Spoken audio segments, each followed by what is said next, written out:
নমস্কাৰ বন্ধুসকল, স্বাগতম জনাইছোঁ আপোনালোকক আমাৰ চেনেলৰ এটা নতুন ভিডিঅ'লৈ। গতিকে অকণমান পলম নকৰি বলক আজিৰ ভিডিঅ'টো আৰম্ভ কৰোঁ।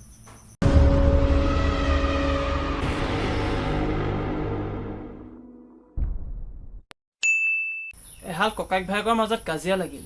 তেতিয়া তেওঁলোকক দেউতাকে কৈছে যে মানুহে কাজিয়া কৰিব নাপায় নহয়, মানুহে বস্তু দিবলৈ আৰু ল'বলৈহে শিকিব লাগে। তেতিয়া ডাঙৰ পুতেকে কৈছে, দেউতা মইতো তাকেই কৰিছোঁ। তেতিয়া বাপেকে সুধিছে, তইনো বোপাই সেইটো কেনেকৈ কৰিলি? তেতিয়া ডাঙৰ পুতেকে কৈছে যে মই তাকতো দুহুচামান দি তাৰ ৰসগোল্লাকেইটা মই লৈছোঁ। কালি মই মোৰ বন্ধু এজনৰ ঘৰত ফুৰিবলৈ গৈছিলোঁ। গৈ দেখিছোঁ যে সি পুৰা মাখি মাৰি আছে। মই সুধিলোঁ, আৰে দোষ তামাম বিজি নেকি? সি ক'লে, নকবি আৰু বুজিছনে, মাখিয়ে মূৰা গৰম কৰি দিছে।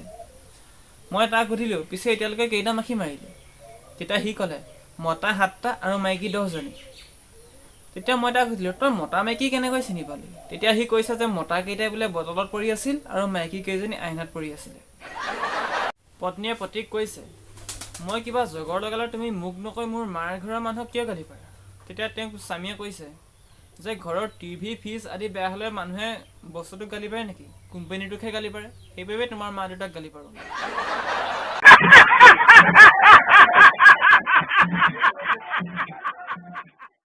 বন্ধুসকল, আজিলৈ ভিডিঅ'টো ইমানেই। যদিহে আজিৰ ভিডিঅ'টো চাই ভাল পায় তেনেহ'লে লাইক কৰিব, কমেণ্ট কৰিব, শ্বেয়াৰ কৰিব আৰু চেনেলটো ছাবস্ক্ৰাইব কৰি কাষত থকা বেল আইকনটো বজাই অল অপশ্যনত প্ৰেছ কৰি দিব। আকৌ এটা নতুন ভিডিঅ'ৰ সৈতে লগ পোৱাৰ প্ৰতিশ্ৰুতিৰে আজিলৈ আহোঁ। বাই।